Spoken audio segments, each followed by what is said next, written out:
गव्हाणे जिल्हा परिषदेचा निकाल देखील भारतीय जनता पार्टीच्या बाजूने लागलेला आहे आणि त्यामुळे या ठिकाणी भारतीय जनता पार्टीच्या कार्यकर्त्यांचा जल्लोष दिसत आहे। अधिकृत माहिती अर्थातच हाती आली नाही, परंतु आतमधून जी माहिती आलेली आहे त्याच्यानुसार गव्हाण जिल्हा परिषदेमधून सौ निकिता निलेश खारकर या विजय झाल्याची माहिती आलेली आहे।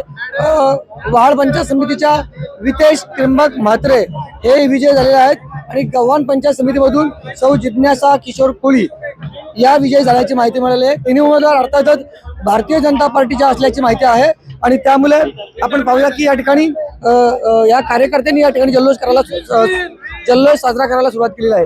बरं, तिन्ही उमेदवार विजय झाल्याची माहिती आलेली आहे। तर तिन्ही उमेदवार गव्हाण जिल्हा परिषदेमध्ये भारतीय जनता पार्टीचे आहेत। या ठिकाणी ही माहिती आपल्याला आम्ही दिलेली आहे। पुढची शेवटची केलवणे जिल्हा परिषदेची आता अपडेट यायची राहिलेली आहे, लवकरच त्याची देखील आपण माहिती देऊ। धन्यवाद।